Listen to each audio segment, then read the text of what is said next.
When it comes to what your family eats and drinks, you know your choices matter. You're the expert because you know what fits your life. And getting it right starts with good information. That's why America's beverage companies are sharing more information about our ingredients at goodtoknowfacts.org. No spin, no judgments, just the facts straight from the experts for more than 140 beverage ingredients. Visit goodtoknowfacts.org.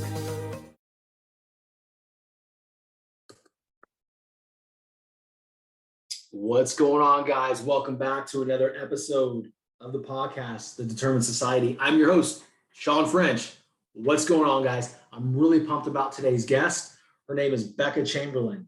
Guys, this woman has gone through so much adversity in her life to a point where that I don't think a lot of people can really truly comprehend this. It's like a real life Netflix documentary. That's what she lived through. She was born into a cult, guys. Born into a cult called Advanced Training Institute, led by Bill Gothard. If you guys haven't heard of it, she's going to come on. She's going to tell her story. But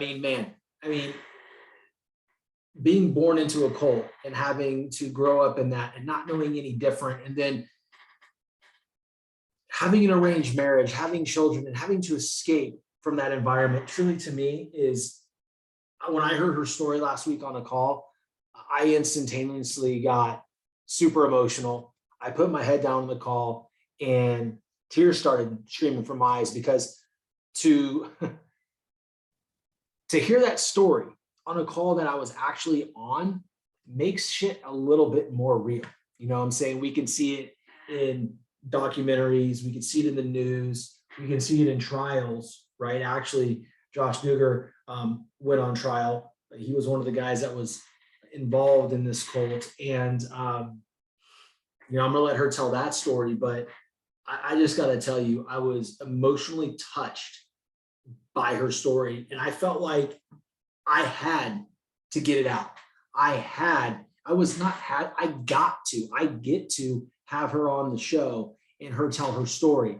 So for me, it was a social responsibility and pleasure to invite her on the show. And I'm super grateful that she agreed to come on the show.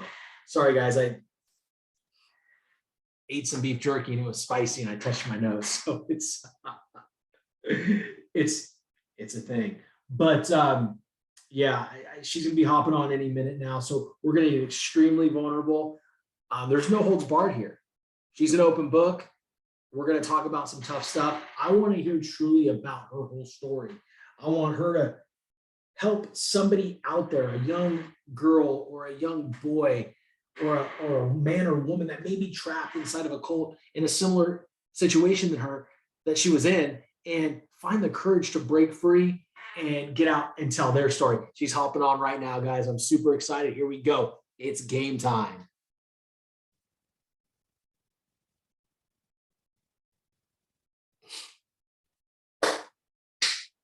What's up, girl? I think you're on mute still. Let me see that face. Hey, how are you? I'm good. How are you? Oh, man, I'm great. I just gave you the most amazing introduction. Thank you. Well, it's your story. Can't wait to hear it. You wrote it, right? It's your story. Actually, the truth is, I probably didn't do you enough justice. And, I got to tell you exactly what I told everybody listening right now. Beka, to be on the call last week, when you spoke up and told your story, and I don't know if you saw me on camera, but I literally put my head down and I just started crying, because we all go through things in life and we think we're having the hardest problems, right? Our issues are paramount to everybody else's, right? My girlfriend broke up with me, or I'm too chubby, or, I didn't get the job or the promotion I wanted. And yet we get into our own shit about it. And here's a woman across the country trying to figure a way to escape a cult.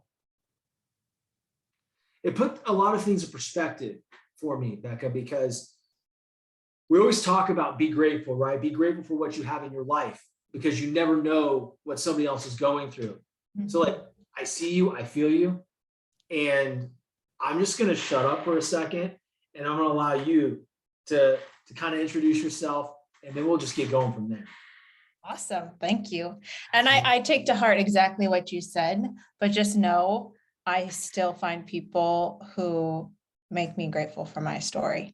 And so I think, the more we can get out there and share what we're going through, somebody always has it worse, but that's always a hand up to the next person to really help them overcome whatever they're going through. And that's really why I'm here today. And that is my purpose here on earth. Thank you for the introduction. Thank you for your time. Listeners, thank you for taking the time to spend with us. I know that's a valuable commodity and I don't take it lightly. A little bit about me. I live in Hudson, Wisconsin. Bread and butter is a realtor, but I'm excited to be offering some courses and coaching. My specialty is resilience because that saved my life and brought me the life that I dreamed of as a little girl. It was just a real slippery slope to get here, but I'm really grateful for that. The holidays have arrived at the Home Depot, and we're here to help bring the excitement with decor for every part of your home. Check out our wide assortment of easy-to-assemble pre-lit trees so you can spend less time setting up and more time celebrating. And bring your holiday spirit outdoors with unique decor like one of our Santa inflatables. Whatever your style, find the right pieces at the right prices this holiday season at the Home Depot. So, you're about to make a trade based on a friend's text. But which you do you listen to? Is it, oh, we could buy a house in Tulum? Get optioning those options. We could lose everything. Or, let's do a little research. Get your head in the trade and make the investment decision that's right for you. Learn more at finra.org/trade-smart. When did making plans get this complicated? It's time to streamline with WhatsApp, the secure messaging app that brings the whole group together. Use polls to settle dinner plans. Send event invites and pin messages so no one forgets Mom's 60th. And never miss a meme or milestone. All protected with end-to-end encryption. It's time for WhatsApp. Message privately with everyone. Learn more at whatsapp.com. To touch on my story just a little bit, when I was 7 years old, my parents joined a religious cult and our lives changed forever. And growing up, our lifestyle was just a lot different than society's, to be quite honest. As a woman, we had a really direct goal of what we were supposed to be. We were supposed to be a wife and a mother and a helpmeet either to our fathers or to our husbands, whom our fathers would choose for us one day. So my education, I've never been to school a day in my life. I was homeschooled. I wouldn't say it was the best education in the world, but it taught me how to really think and how to study things out and figure them out for myself. And today I'm very grateful for that. There was a time in my life where I felt like that was a huge detriment to my future, and I no longer feel that way. We wore dresses, weren't allowed to cut our hair, didn't wear makeup, just all that kind of stuff, and just very protected. For a number of years of that time, we lived on a compound together with other families that lived the same way. And to be honest, I loved it. I loved being surrounded with people that accepted me and thought the way that I did. And I didn't feel like a foreigner in this world. When I was 16, we moved away from that back into society, but still lived pretty much the same way. And it was difficult. It was hard to stick out. I just wanted to fit in. And I think the hardest part was I've always had this dream and known I was here for more. But my desire for more, whether it was college or a job or, anything that I wanted outside of being home with my family, was considered sin. And so I really just put my dreams to rest. I put my emotions to rest and just kind of said, all right, if this is what I have to do to, one, not be disowned by my family, and two, to please God, then I've got the grit, I'll do it. So high school ended around 18. I stayed home, cooked, cleaned, gave some piano lessons, did a little bit of nannying, and was just really in a really hopeless place when my dad let me know that he found somebody that I could marry, and got engaged when I was 19. I'd never spent time alone with this person. I didn't love them at all. But it was a way out. And so it was what I was supposed to do. And God damn it, I'll do what I'm supposed to do. Right. Yep. 20 years old, got married, and that was hell on earth from day one. Now, was this man a part of the religious cult as well? He wasn't part of the exact cult we were in, but was raised very similarly. Okay. So a lot of the same, he had the same belief system. And even though he didn't identify as one of the members, he lived the same way. So at that point in my life, I didn't necessarily wear dresses and all of that all the time, but the lifestyle was exactly the same. And so what did he require of you at that point? When you say the same kind of ideas, was it still the same, like, hey, you're here, you're taking care of the household, and I guess, for lack of a better word, and forgive me, is servant to him? Mm-hmm. Yeah, that's exactly what he required of me, and it was any need he had. And at that point, he and I built an organic dairy farm from the ground up. Mm-hmm. So we were very secluded. We didn't have friends, or weren't, introduced in society. And it was all about how I could serve him, whether it was cooking or laundry or milking or anything, sex, everything. And he went out of his way to burn all of what high school transcripts I had, anytime I suggested maybe getting a job or, doing something outside of. You hear the sad story all the time. A father or mother passes away and didn't have life insurance, and the family is left to deal with the debt and struggle without any financial help. That's where term life insurance comes in. It can help protect the family financially from those struggles if something unexpected were to happen to you or your spouse.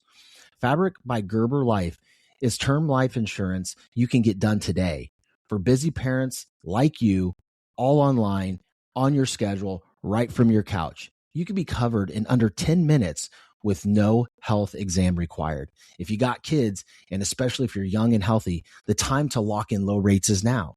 Even if you have life insurance through your employer, it may not offer enough protection for your family, and it may not follow you if you leave your job. There's no risk. There's a 30-day money-back guarantee, and you can cancel at any time. Join thousands of parents who trust Fabric to help their family.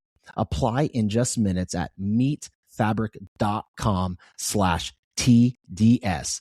Meetfabric.com/TDS. MEET fabric.com/TDS. Policies issued by Western Southern Life Assurance Company. Not available in certain states. Prices subject to underwriting and health questions. Of his agenda, it was shot down for any reason under the sun. So yeah, my life revolved around him. That's, all too often as adults, even young adults here, in America, we have these ideas that we're meant for more, right? And we want to branch out. We want to grow a business, or, work in this amazing company, and we hit roadblocks, and all too often people give up too quickly, right? But then here's this young woman who literally has all these dreams and knows that she can be, or wants to be, so much more, and knows she's capable of being so much more in this world. And yet you're simply able to do those things conceivably, but just not fucking allowed to. And that's got to be a different kind of, I don't want to say seclusion, but just like fear. Can you walk me through those emotions as deep as you want to get with it, right? But because I think it's important for people to hear, because it puts things in perspective. Because if Beka Chamberlain can get through that, then why can't we get through these small things that we deal with on a day-to-day basis? Absolutely. So how I dealt with the circumstances, which were not being allowed to do the things that I felt called to do that were near and dear to my heart. My survival mechanism was turning the things that I wanted into fear. So if I was afraid of public speaking, or if I was afraid of traveling alone, or if I was afraid to talking to people, or afraid for that job application, or afraid that I wasn't smart enough to get into college, or whatever it was, then I could survive it. I could somehow exist inside of that environment. So I just flipped all of that into just being the most fearful person in the world. And it manifested in horrible ways into controlling the things that I could control. I struggled for a decade with an eating disorder, got down to under 100 pounds, size 0 jeans, fluid building around my heart. I couldn't even drink a glass of water because I felt so guilty feeling that full. Wow. To, everything in me, taking everything inside of me to stop myself from committing suicide and just driving over the cliff. Right. That's how it manifested. That's how I protected myself from my own emotions, my own desires. And in my opinion, everybody is fucking deserves to live out whatever that is. It doesn't matter. Like, that's a freedom you don't take away from anybody ever. I mean, I get chills just listening to this.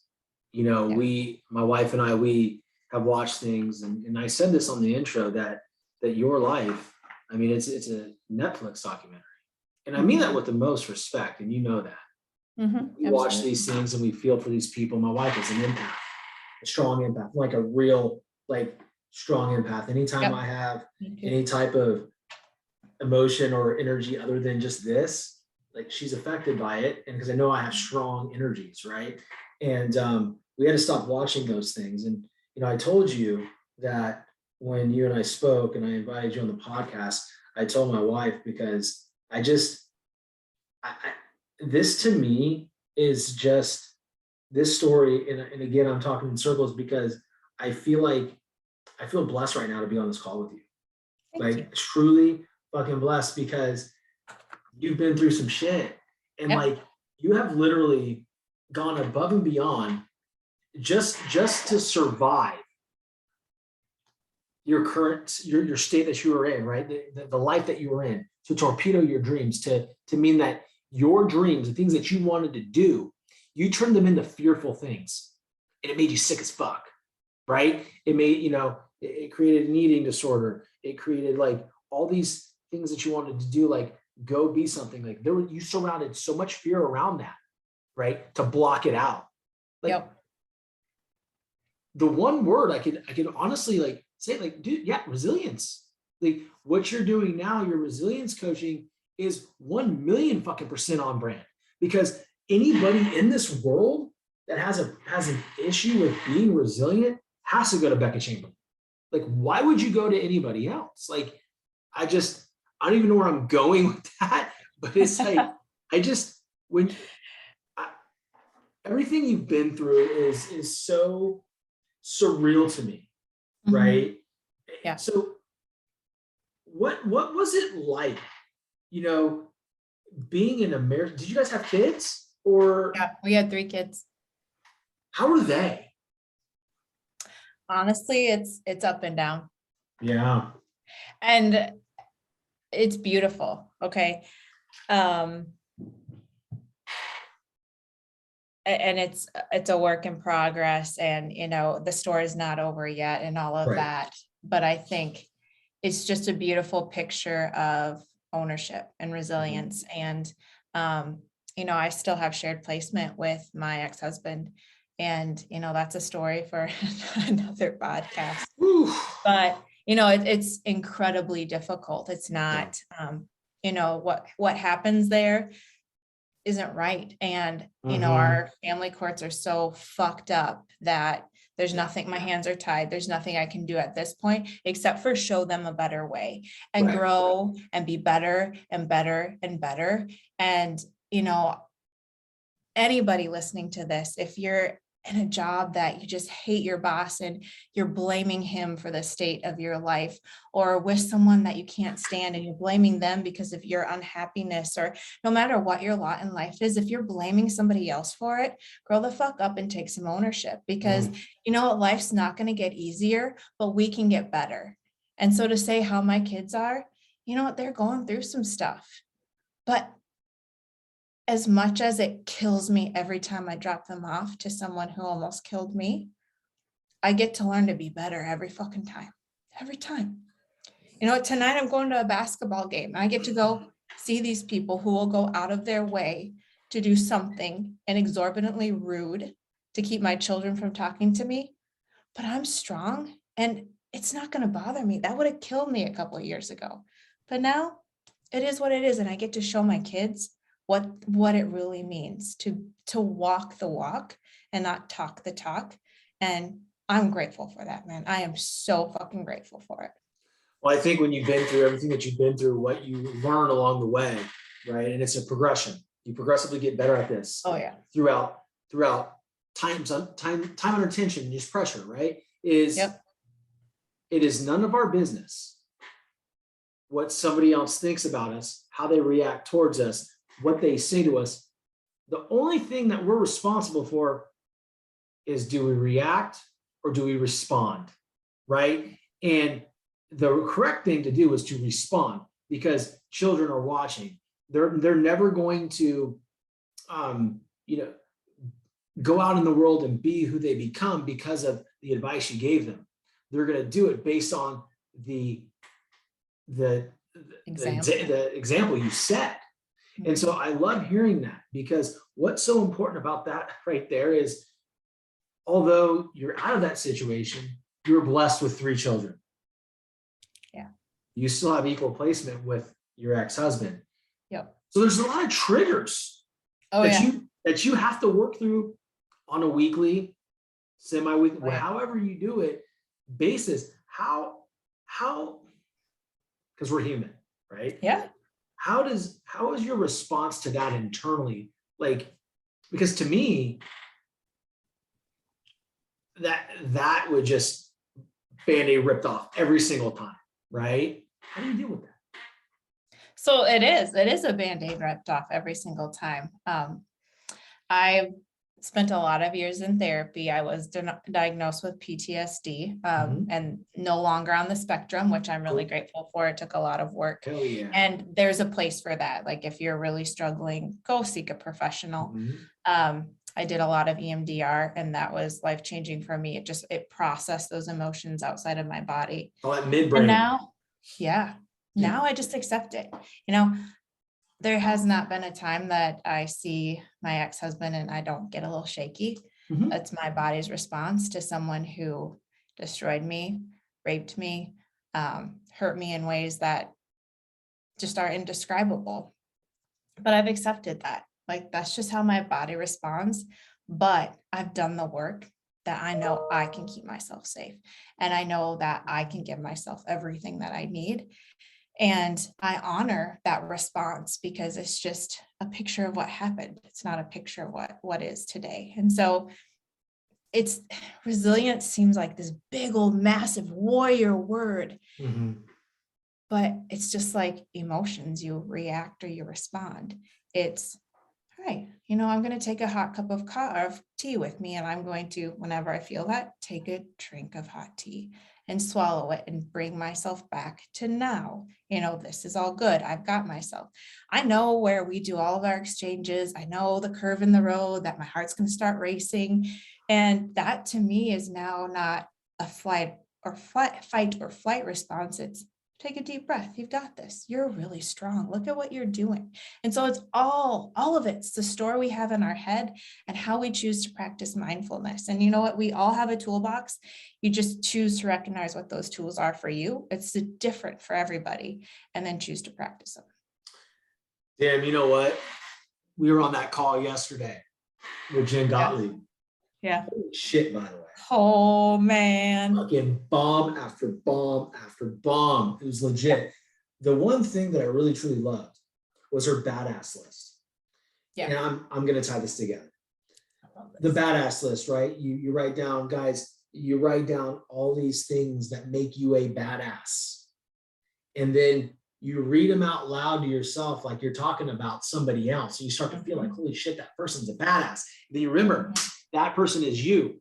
Yep. So when you're going around that curve, yep, and your heart starts pumping, yep, you're having to pull from that badass list. oh yeah, totally.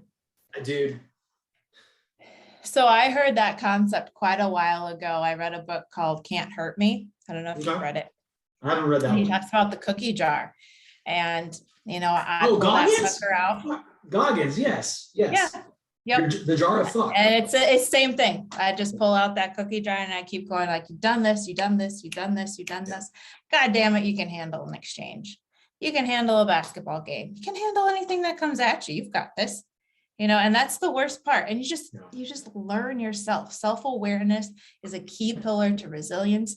You understand, like for me, I'm always going to be nervous beforehand, whether it's exchange, whether it's us talking, whether it's, anything that I'm doing outside of my comfort zone, those few minutes beforehand, I'm going to feel it. And to me now, that's just, you're doing something right. It's just like the fear response. It's like, hey, yep, move over to the driver's seat. I got this, bitch. And hey, you can sit shotgun, but you can't drive. It's funny. And don't touch my radio. Yeah, don't touch my. Was that you that said that? That's so funny. Don't you touch my radio. But it's one of those things when you mentioned, Can't Hurt Me. I don't know why I blanked, because I remember when I got into David Goggins and I made all these Post-its, right? Yeah. And I posted them on the mirror and I sent it to him. He didn't respond, but he probably didn't do it again. But like, I'm gonna do it again, because every single time I get on, listen, I was nervous getting on the call with you just now. Yeah, I get me too. so nervous. I get so nervous because it means so much to me. It's like, I want to be on point, and I hope I am for you, right? Because I want you to be able to tell your story, because the right person is going to hear it. Oh yeah. And I hope it saves someone's life. Absolutely. It will. Do you still have any contact with anybody like you went to high school with, or, like anybody from the Advanced Training Institute? Yeah, absolutely. I do. I'm not in contact with anybody who's still involved. Right. I don't think most of the people, well, some of them are still, but there's a couple girls that I'm in contact with who's actually are getting out of similar situations. Good. And it's really exciting. Something coming up that I haven't talked about at all. I filed the paperwork last year, and I think we'll have the approval in the next week or two, but we're starting a nonprofit. It's called Emotional Justice. And one of the biggest holes that we found was people, it's really a personal job to decide if you're going to get out. Nobody can do that for you.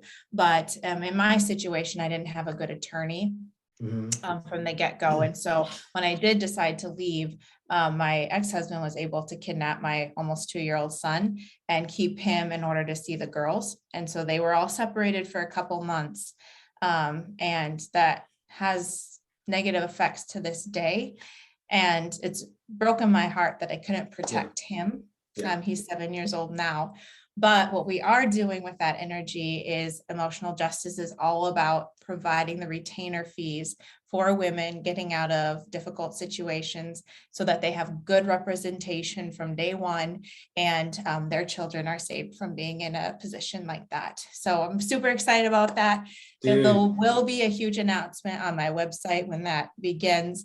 And specifically what sparked this is there is a woman who is about $5,000 away from being able to protect her daughter. So we'll be helping her out first and get them safe. And, our goal is to be the nationwide go-to for this service and to help thousands of women be able to get their, they have to take responsibility for their job, their house, figuring life out, but we're going to keep them safe. Well, when you do make the announcement, make sure you let me know so I can share it. Absolutely. And then what we'll do is we'll do this again, but we'll have you and your partners on, and we can talk about the nonprofit. And awesome. By then, hopefully there's 1 million people listening to this podcast by then. Yes. And the money just floods your way so you can help as many women, children as possible. Yeah. And men, you guys, it's not exclusive to women. I feel like everybody finds themselves in these situations, Right. and men struggle too. There are terrible women out there. And so I never want it to sound like it's one-sided. It's just anybody who needs that resource. Totally. What's the process? Like when you sit there and you say, all right, I want to get out, because I know Bill Gothard went down, right? And then Yep. Josh Duggar went down. But like, what's the process? You have to ask for permission. Like, okay, I want to leave this freaking organization, and they try to block you. Like, what's that look like? So my parents actually got themselves out of the organization while I was still living with them. And they basically, at that point, Bill Gothard's a narcissist, and they didn't agree on like one tiny issue, and they got themselves booted out. Okay. Booted out of that, but that didn't change our lifestyle, right? There's still plenty of other people living that way. There was still a whole mindset of, you know what, you live in this box to, I don't know, because there's fear outside of it, right? So you just create this tiny box, and then God's going to love you, and he's going to bless you. And that's it. And we don't have to live in the gray. We don't have to face any fear. It's a very small way of living. But then for me, when I just decided to leave my marriage, that was a mess. Yeah. I mean, leaving a marriage in general, I mean, can be a little bit of a mess, right? I mean, divorces are never, easy, but mix in this ideology, right? To where, a man owns a woman pretty much, can bring about another level of fear and danger, right? I mean, because at that, I mean, you're probably thinking, who the hell is going to protect me? Yeah. Right? I mean, it was scary. It was very scary. You look back and you're like, oh, I wish I would have done things differently. But at that point, I was just frightened and wanted to get out. I did start, before I left, I wanted to repair things. I wanted to make it work. So I started voicing my opinion and what I felt like I deserved in the relationship, and also suggested we go to premarital counseling or marital counseling, whatever it is. Yeah. And we did a little bit of that. But, I was like, well, if you're going to agree to go to counseling, you can pick the counselor. And we ended up with our pastor's wife, who had just gotten her degree. And it was a mess. Everything was my fault, like accusations for things that I didn't even do. And granted, I'm not perfect. Okay. I'm not a perfect partner. I take complete ownership for that. I was not a perfect partner for him. I'm not today. I have areas to grow in, but it was just like, you guys, this is insane. You're accusing me, like telling me to go see a psychiatrist. Like there's nothing wrong with me. All I want is like to be loved. That's all I'm looking for. Gaslighting the shit out of you. Yeah, exactly. Yep. So then things just went downhill from there. And when I finally just said, you know what, I think this is over, it turned into a lot of drinking and antidepressants and passing out on the couch and handing me a gun and asking me to kill him, and him going out for target practice and saying, hey, if I ever see you with anybody else, it was never a threat to me, but I will kill anybody I see you with. And so I was just scared. He was awake all the time. I couldn't pack anything. Like there was no way, on all of my accounts, watching everything I did, like watching where I turned off of our road, not off of our driveway, like way half 3/4 mile down to figure out where I was going all the time. It was insane. So I was able to take a check and keep it for myself, $3,000. I gathered 3 bags of belongings. They were trash bags that I convinced him I was taking to Goodwill, and got my 2 kiddos with me and went and picked up my 3rd one from school and never went back. Damn. I mean,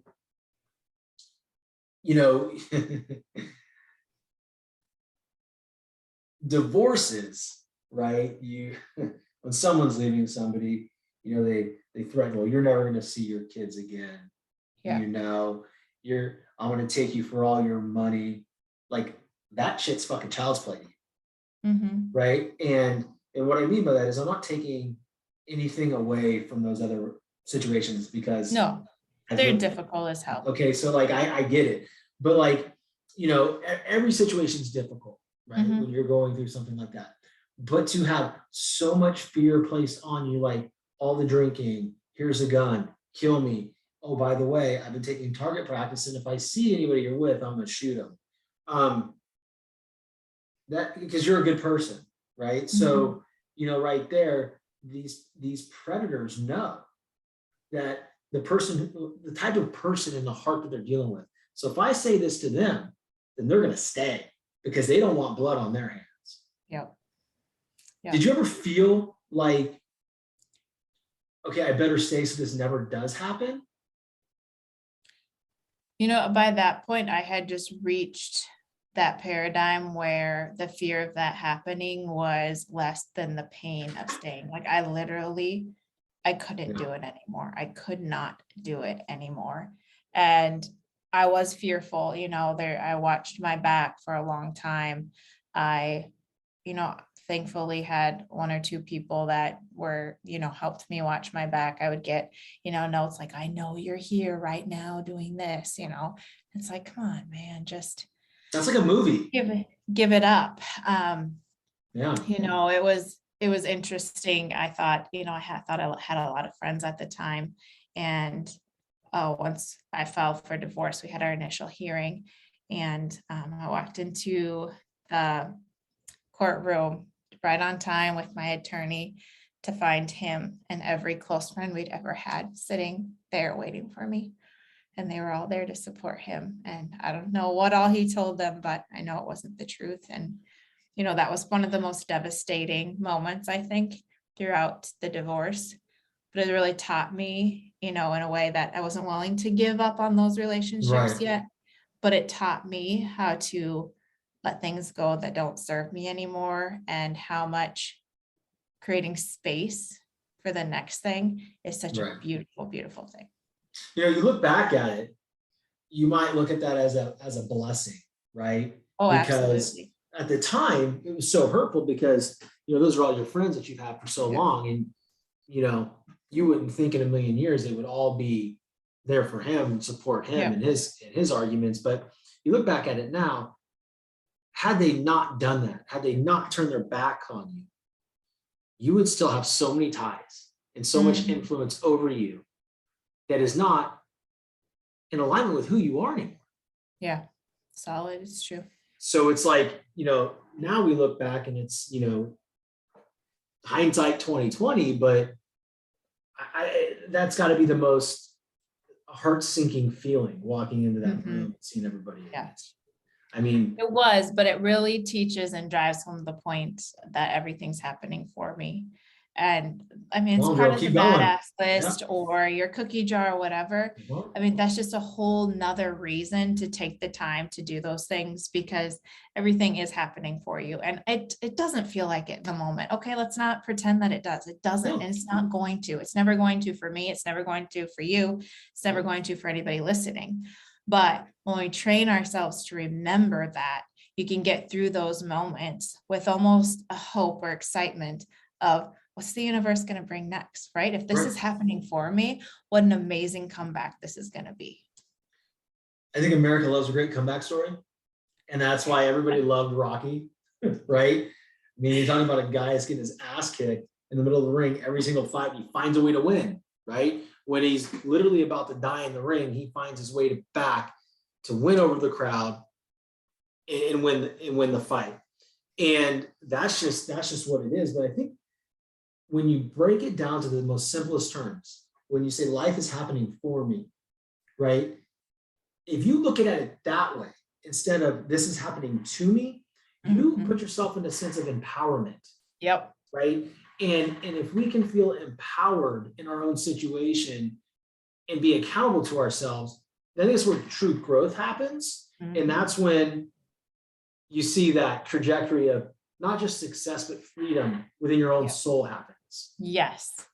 Yes. And that's what I found. It's the freedom. So it's so I just had a conversation with somebody yesterday, and we were supposed to meet at 2:00. And then when we both messed up on the timeframes and whatever, and both of us were saying, oh, I'm sorry, I calculated wrong, or I'm sorry, I did this wrong. And we both took ownership for whatever happened.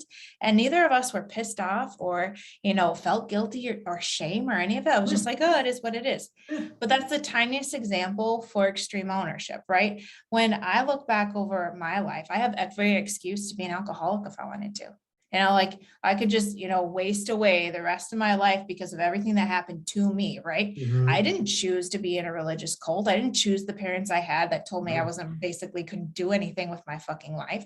I didn't choose a man who just stripped away my dignity on every level. I didn't choose that. I didn't choose to be brainwashed to the point that somehow I believed that was okay.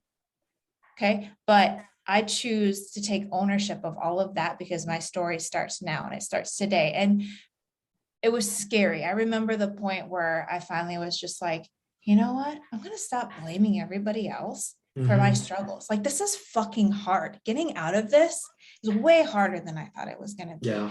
And watching my kids hurt is way harder than I thought it was going to be.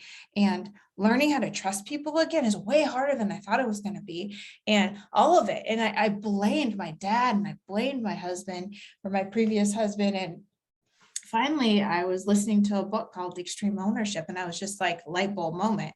Like, no, this is my life and I get to write the rest of it. So I'm going to own it. Whatever that takes, I'm taking responsibility for it and I'm going to fucking go. And it scared the shit out of me because like forgiveness, ownership, it's like you're letting people off the hook. And then are you really going to be safe? And how am I going to deal with this guilt and these emotions and this anger and the sadness and everything? Like, blaming people just protects us from the bad stuff, but it protects us from the good stuff too. And so for anybody on that fence, it's freedom, guys. Like, if you don't take ownership, you just hand away your power, hand away your freedom, and just blame is an excuse to suck for the rest of your life. And if that's what you want, keep doing it. If you want something different, take some ownership. And it's just a tiny step at a time. I love it. It's an everyday process, right? Oh, yeah. It's an everyday process to learn the accountability, to take ownership of what's going on in our lives, in the present moment, but also in the past. And you touched on a word, the F word, forgiveness. That's hard for me, right? Because there's some people in my life that I haven't forgiven. And it does hold me back. But there's so much energy around that person. It's my dad. Okay. It's my dad. There's so much energy around it. And I have to grow the fuck up and forgive him because you know why? The forgiveness isn't for him, for me. And what we seem to forget as human beings, that when we say forgive somebody, and my wife does this so good, is forgiveness is not for that person, it's for me. It's going to lift that weight off of me. I need to forgive for me. And I just, when you said that F word, it struck a chord with me, and I know what I need to do now. So you've helped me work.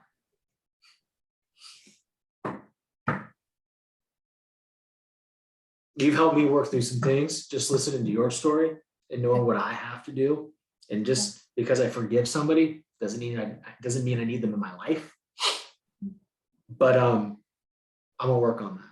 I'm not gonna work on it, I'm gonna do it. You're gonna do it. Because you know what? I can't give him credit for all the bad shit and not the good shit either. Because I turned out all right. I think what you'll find underneath the need to forgive your dad is the need to forgive yourself. And that's really what holds you back. Yeah, man. Damn girl. But offer you a little hope. You know what? My dad, just for about the last year, I've had a relationship with him. And in the course of my choice to forgive him, it's so easy for us to be reactive in those emotions, right? My dad hurt me. And there's 3 kids that have a real difficult trajectory in their life because of a decision he made. He made it. Okay. Yep. And, instead of reacting to that, I just laid out some really strong boundaries. I just said, you know what, these were the behaviors that hurt me and hurt them. And it's how you still choose to live. And as long as those are part of your life, you're not part of mine. Okay. I've worked too hard to build what I have, and it's not happening. So you know what? You can send me letters. Don't call me. Don't email me. Don't text me. You can send me letters to keep in touch. And I'll let you know if something changes. You let me know if something changes in you. Wow. That was so scary. Okay. I'm telling you, like, so scary, because we all love our parents and they hurt us. And, it's just like this weird spot, and it's draining as fuck. Yeah. And yes, because no matter what, like, no matter how bad they mess up, they're your parents, right? And you see them as this figure. And, and my wife reminds me of this all the time. I was like, hey, our kids are like, when they see you frustrated, it affects them. When they see you happy, it affects them, right? Absolutely. So we know we're flawed. Yeah. I know I've got like a million issues, right? Same. But my kids don't think that. Yeah. My kids see me as a fucking superhero. Yep. So every single day from here on out, what I want to do, I want to aspire to be that superhero that they see. Yeah. I could talk to you about this all day, like all day.